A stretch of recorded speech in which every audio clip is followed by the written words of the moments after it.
zones, as a very dear friend of mine often says. So obviously, I am not being as consistent as I once hoped I would be in uploading, but I am trying my best. I am the full-time sole caregiver of a 2-year-old boy, so I don't know, man, cut me some slack. I'm just a girl. I'm just a 20-something-year-old girl. Anyways, go ahead and make sure your medication is taken if you need to. Lord knows I still need to take mine. Make sure your phone is plugged in. Make sure your alarms are turned on if you need an alarm for in the morning. I was trying to think of what else you could do, but I'm kind of pulling a blank. Anyways, get settled in, and we're gonna read chapter 6 of Twilight together. Good night. Chapter 6, Scary Stories. As I sat in my room, trying to concentrate on the third act of Macbeth, I was really listening for my truck. I would have thought, even over the pounding rain, I could have heard the engines roar. But when I went to peek out the curtain again, it was suddenly there. I wasn't looking forward to Friday, and it more than lived up to my non-expectations. Of course, there were the fainting comments. Jessica especially seemed to get a kick out of that story. Luckily, Mike had kept his mouth shut, and no one seemed to know about Edward's involvement. She did have a lot of questions about lunch, though. So what did Edward Cullen want yesterday? Jessica asked in trick. I don't know, I answered truthfully. He never really got to the point. You looked kind of mad, she fished. Did I? I kept my expression blank. You know, I've never seen him sit with anyone but his family before. That was weird. Weird, I agreed. She seemed annoyed. She flipped her dark curls impatiently. I guess she'd been hoping to hear something that would make a good story for her to pass on. The worst part about Friday was that, even though I knew he wasn't going to be there, I still hoped. When I walked into the cafeteria with Jessica and Mike, I couldn't keep from looking at his table where Rosalie, Alice, and Jasper sat talking, heads close together. And I couldn't stop the gloom that engulfed me as I realized I didn't know how long I would have to wait before I saw him again. At my usual table, everyone was full of our plans for the next day. Mike was animated again, putting on a great deal of trust in the local weatherman who'd promised sun tomorrow. I'd have to see that before I believed it. But it was warmer today, almost 60. Maybe the outing wouldn't be completely miserable. I intercepted a few unfriendly glances from Lauren during lunch, which I didn't understand until we were all walking out of the room together. I was right behind her, just a foot from her slick silver blonde hair, and she was evidently unaware from that. Don't know why Bella, she sneered my name, doesn't just sit with the Cullens from now on. I heard her muttering to Mike. I never noticed what an unpleasant nasal voice she had, and I was surprised by the malice in it. I really didn't know her all that well, certainly not well enough for her to dislike me. Or so I thought. She's my friend. She sits with us, Mike whispered back loyally, but also a bit territorially. I paused to let Jess and Angela pass me. I didn't want to hear any more. That night at dinner, Charlie seemed enthusiastic about my trip to La Push in the morning. I think he felt guilty for leaving me home alone on the weekends, but he'd spent too many years building his habits to break them now. Of course, he knew the names of all the kids going, and their parents, and their great-grandparents too, probably. He seemed to approve. I wondered if he would have approved of my plan to ride to Seattle with Edward Cullen. Not that I was going to tell him. Dad, do you know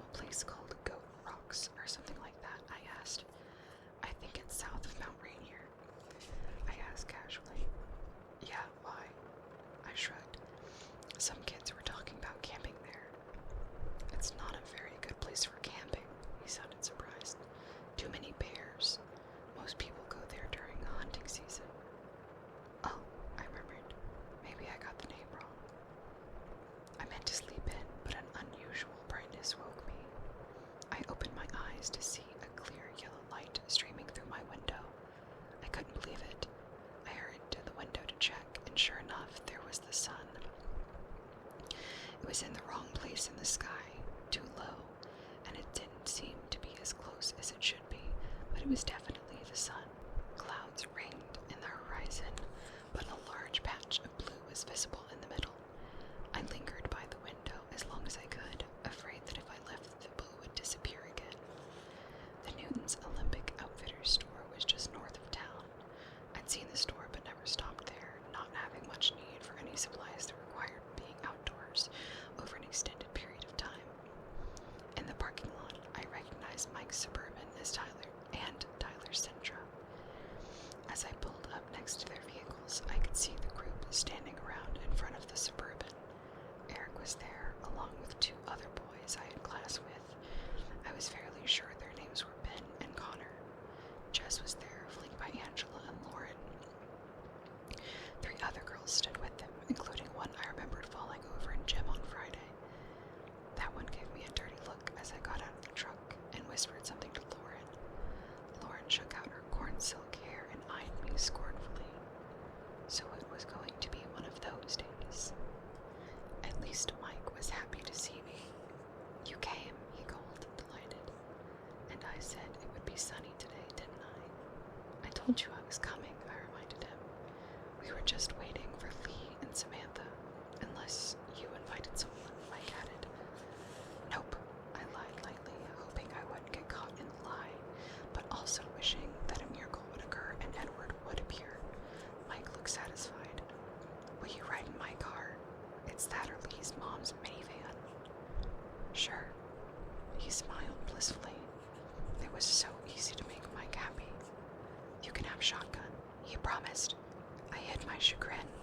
It wasn't as simple to make Mike and Jessica happy at the same time. I could see Jessica glowering at us now. The numbers worked out in my favor, though. Lee brought 2 extra people, and suddenly every seat was necessary. I managed to wedge Jess in between Mike and me in the front seat of the Suburban. Mike could have been more graceful about it, but at least Jess seemed appeased. It was only 15 miles to La Push from Forks, with gorgeous, dense green forests edging the road most of the way, and the wide Quileute River snaking it twice. I was glad I had the window seat. We'd rolled the windows down. The Suburban was a bit claustrophobic with 9 people in it, and I tried to absorb as much sunlight as possible. I've been to beaches around La Push many times during my Forks summers with Charlie, so the mile-long crescent of First Beach was familiar to me. It was still breathtaking. The water was dark gray, even in the sunlight, white-capped and heaving to the gray, rocky shore. Islands rose out of the steel harbor waters, with sheer cliff sides reaching to uneven summits and crowned with austere, soaring firs. The beach had only a thin border of actual sand at the water's edge, which it grew into millions of large, smooth stones that looked uniformly gray from a distance, but up close, every shade a stone could be: terracotta, sea green, lavender, blue-gray, dull gold.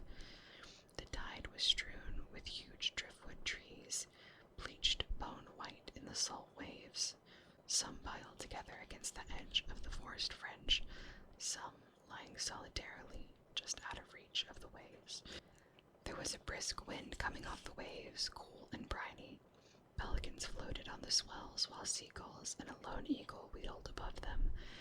The clouds still circled the sky, threatening to invade at any moment, but for now, the sun shone bravely in its halo of blue sky.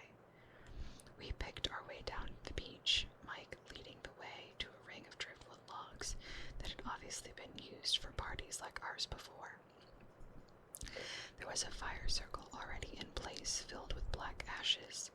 Eric and the boy I thought was named Ben gathered broken branches of driftwood from the drier piles against the forest edge, and soon had a teepee-shaped construction built on top of the old cinders. "Have you ever seen a driftwood fire?" Mike asked me. I was sitting on one of the bone-colored benches, the other girls clustered, gossiping excitedly on either side of me. Mike kneeled by the fire, lighting one of the smaller sticks with a cigarette lighter. "No," I said, as he placed the blazing twig carefully against the teepee. "You'll like this, then. Watch the colors." He lit another small branch and laid it alongside the first. The flames started to lick quickly up the dry wood. "It's blue," I said in surprise. "The salt does it. Pretty, isn't it?" He lit one more piece and placed it where the fire hadn't yet caught, and then came to sit by me. Thankfully, Jess was on his other side. She turned to him and claimed his attention. I watched the strange blue and green flames crackle up toward the sky. After half an hour of chatter, some of the boys wanted to hike on the nearby tidal pools. It was a dilemma. On one hand, I loved tidal pools. They fascinated me since I was a child. They were one of the only things I ever looked forward to when I came to Forks. On the other hand, I'd also fallen into them a lot. Not a big deal when you're 7 with your dad. It reminded me of Edward's request that I not fall in the ocean. Lauren was the one who made my decision for me. She didn't want to hike, and she was definitely wearing the wrong shoes for it. Most of the other girls besides Angela and Jessica decided to stay on the beach as well. I waited until Tyler and Eric had committed to remaining with them before I got up quietly to join the pro-hiking group. Mike gave me a huge smile when he saw I was coming. The hike wasn't too long, though I hated to lose the sky in the woods. The green light of the forest was strangely at odds with the adolescent laughter, too murky and ominous to be in harmony with the light banter around me. I had to watch each step I took carefully, avoiding roots below and branches above. I soon fell behind. Eventually, I broke through the emerald confines of the forest and found the rocky shore again. It was low. It was low tide, and a tidal river flowed past us on its way to the sea. Along its pebbled banks, shallow pools that never completely drained were teeming with life. I was very cautious not to lean in too far over the little ocean ponds. Others were fearless, leaping over the rocks, perching precariously on the edges. I found a very stable-looking rock on the fringe of one of the largest pools, and sat there cautiously, spellbound by the natural aquarium below me. The bouquets of brilliant anemones undulated ceaselessly in the visible current. Twisted shells scurried about the edges, obscuring the crabs within them. Starfish struck motionless to the rocks and each other, while one small black eel with white racing stripes wove through the bright green weeds, waiting for the sea to return. I was completely absorbed, except for one small part of my mind that wondered what Edward was doing now, and trying to imagine what he would be saying if he were here with me. Finally, the boys were hungry, and I got up stiffly to follow them back. I tried to keep up better this time, through the woods, so naturally I fell a few times.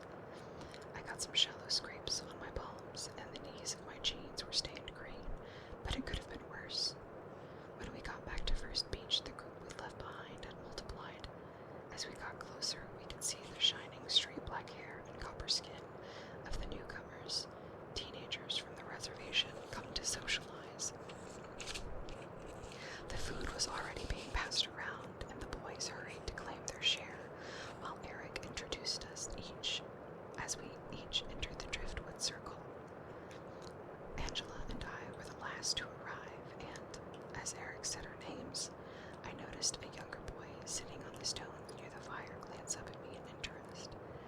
I sat down next to Angela, and Mike brought us sandwiches and an array of sodas to choose from, while a boy who looked to be the oldest of the visitors rattled off the names of the other 7 with him. All I caught was that one of the girls was also named Jessica, and the boy who noticed me was named Jacob. It was relaxing to sit with Angela. She was a restful kind of person to be around. She didn't feel the need to fill every silence with chatter. She left me free to think undisturbed while we ate, and I was thinking about how disjointedly time seemed to flow in forks, passing in a blur at times, with single images standing out more clearly than others, and then at other times every second was significant, etched into my mind. I knew exactly what caused the difference, and it disturbed me. During lunch, the clouds started to advance, slinking across the blue sky, darting in front of the sun momentarily, casting long shadows across the beach and blackening the waves. As they finished eating, people started to drift away in twos and threes. Some walked down to the edge of the waves, trying to skip rocks across the choppy surface. Others were gathering a second expedition to the tide pools. Mike, with Jessica shadowing him, headed up to the one shop in the village. Some of the local kids went with them. Others went along on the hike. By the time they had all scattered, I was sitting alone on my driftwood log, with Lauren and Tyler occupying themselves by the CD player someone had thought to bring, and 3 teenagers from the reservation perched around the circle, including the boy named Jacob and the oldest boy who had acted as a spokesperson.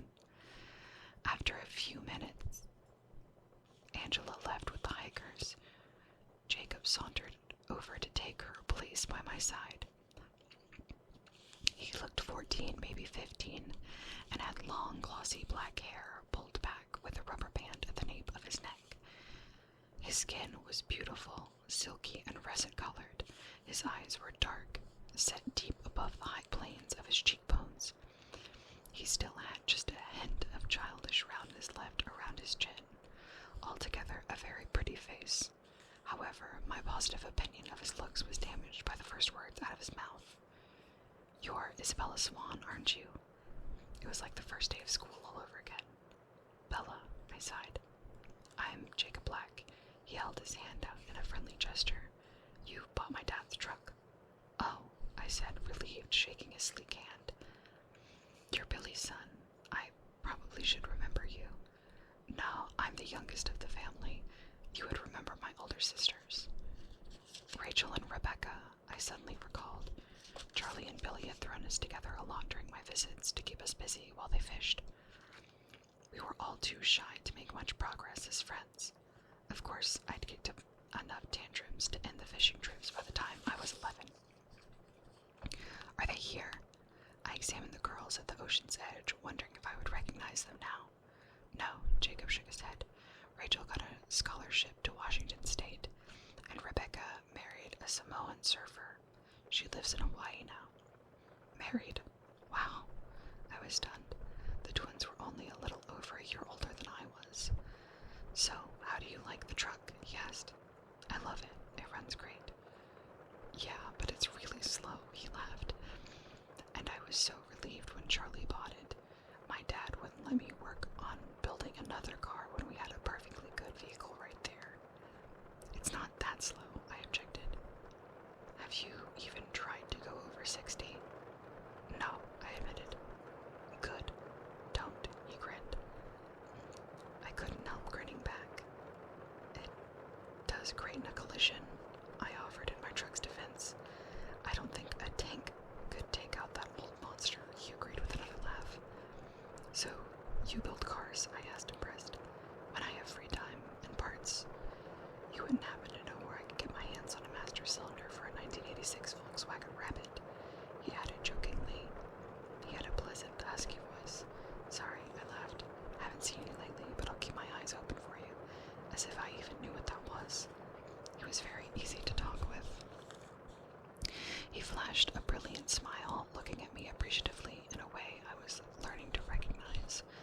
I wasn't the only one who noticed. "You know Bella, Jacob?" Lauren asked, in what I imagined was an insolent tone from across the fire. "We've sort of known each other since I was born," he laughed, smiling at me again.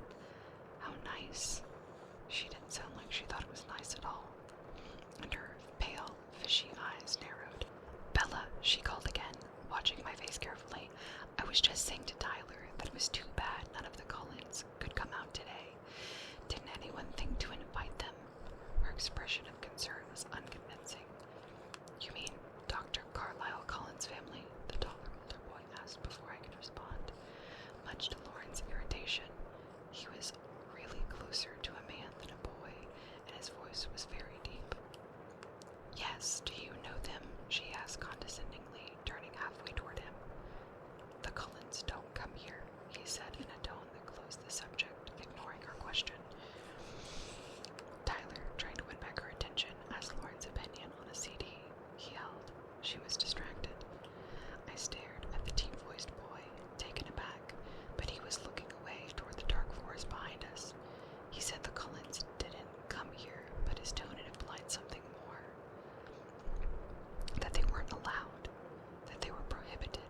that young Jacob was as yet inexperienced around girls, so that he wouldn't see through my sure-to-be pitiful attempts at flirting. "Do you want to walk down to the beach with me?" I asked, trying to imitate the way that Edward had looking up from underneath his eyelashes. It couldn't have been nearly the same effect, I was sure, but Jacob jumped up willingly enough. As we walked north across the multi-hued stones toward the driftwood seawall, the clouds finally closed ranks across the sky, causing the sea to darken and the temperature to drop. I shoved my hands deep into the pockets of my jacket. "So you're, what, 16? I asked, trying not to look like an idiot as I fluttered my eyelids the way I'd seen girls do on TV. "I just turned 15, he confessed, flattered. "Really?" My face was full of false surprise.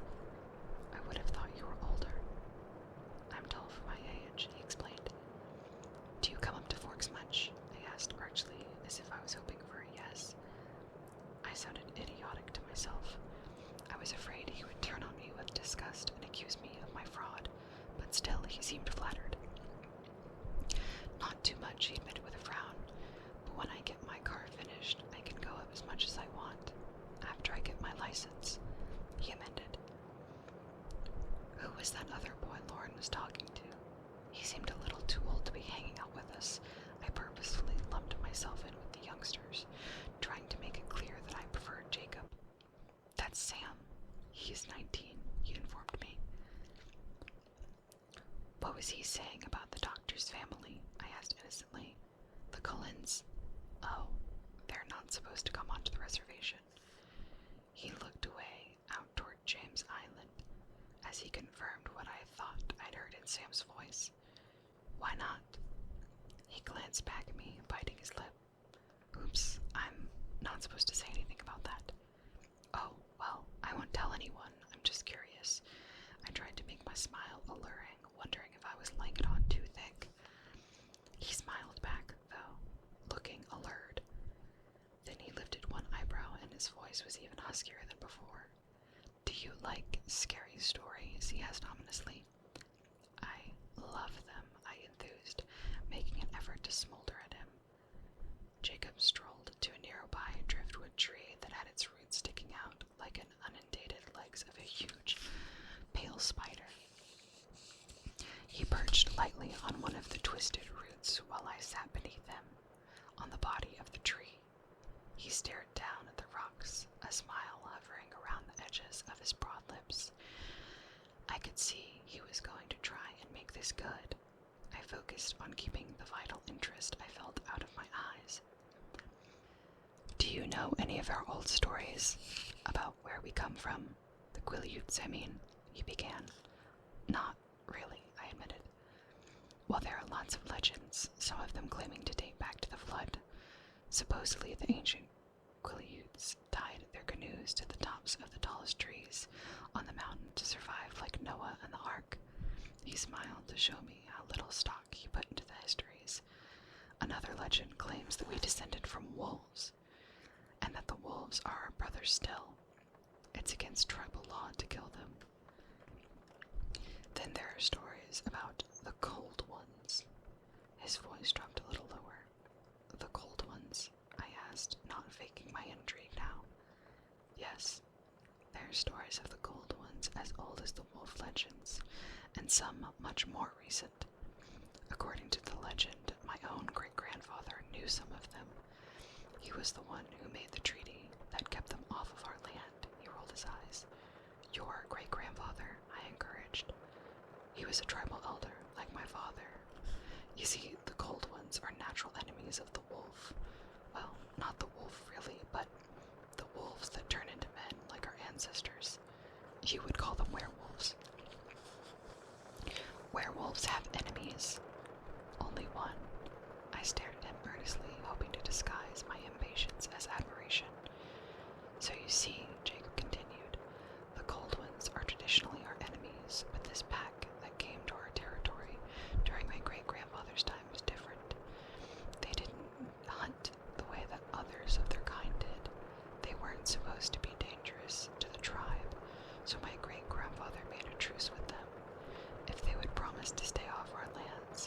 expose them to the pale faces. He winked at me. If they weren't dangerous, then why? I tried to understand, struggling not to let him see how seriously I was considering this ghost story. There's always a risk for humans to be around the cold ones, even if they're civilized like this clan was. You never know when they might get too hungry to resist. He deliberately worked a thick edge of menace into his tone. What do you mean, civilized? They claimed that they didn't hunt humans. They supposedly were somehow able to prey on animals instead.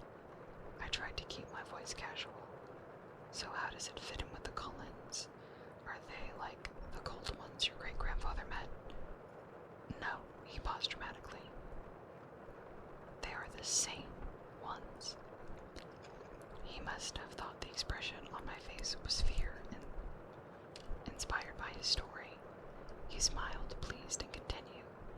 There are more of them now, a new female and a new male, but the rest are the same. In my great-grandfather's time, they already knew of the leader, Carlisle. He'd been here before and gone before your people had even arrived. He was fighting a smile. And what are they? I finally asked. What are the cold ones? He smiled darkly. Blood drinkers, he replied in a chilling voice. Your people call them vampires. I stared out at the rough surf after he answered, not sure what my face was exposing. You have goosebumps, he laughed delightedly. You're a good storyteller, I complimented him, still staring into the waves. Pretty crazy stuff though, isn't it? No wonder why my dad won't let us talk about it to anyone. I couldn't control my expression enough to look at him yet. Don't worry, I won't give you away. I guess I just violated the treaty, he laughed.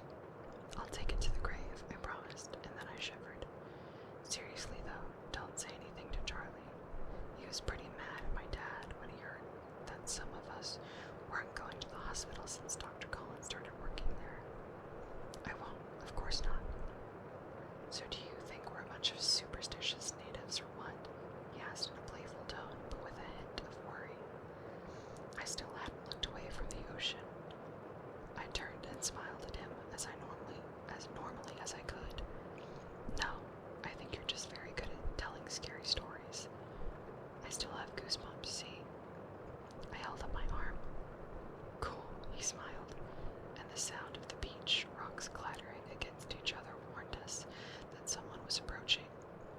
Our heads snapped up at the same time to see Mike and Jessica, about 50 yards away, walking toward us. There you are, Bella, Mike called in relief, waving his arm over his head. Is that your boyfriend? Jacob asked, alerted by the jealous edge in Mike's voice. I was surprised it was so obvious. No, definitely not, I whispered. I was tremendously grateful to Jacob and eager to make him as happy as possible, so I winked at him, carefully turning away from Mike to do so. He smiled, elated by my inept flirting. So when I get my license, he began, you should come see us. You should come see me in Forks. We can hang out sometime. I felt guilty as I said this, knowing that I'd used him, but I really did like Jacob. He was someone I could easily be friends with. Mike had reached us now, with Jessica still a few paces back. I could see his eyes appraising Jacob, looking satisfied at his obvious youth. Where have you been? He asked, though the answer was right in front of him. Jacob was just telling me some local stories, I volunteered. It was really interesting. I smiled at Jacob warmly, and he grinned back. Well, Mike paused, carefully reassessing the situation as he watched our camaraderie. We're packing up. It looks like it's gonna rain soon. We all looked up at the glowering sky. It certainly did look like rain. Okay, I jumped up. I'm coming. It was nice to see you again, Jacob said, and I could tell he was taunting Mike just a bit. It really was. Next time Charlie comes down to see Billy, I'll come too, I promised. His grin stretched across his face. That would be cool. Thanks, I added earnestly. I pulled up my hood as we tramped across the rocks toward the parking lot. A few drops were beginning to fall, making black spots on the stones where they landed. When we got to the Suburban, others were already loading everything back in. I crawled into the backseat by Angela and Tyler, announcing that I'd already had my turn in the shotgun position. Angela just stared out the window at the escalating storm, and Lauren twisted around in the middle seat to occupy Tyler's attention, so I could simply lay my head back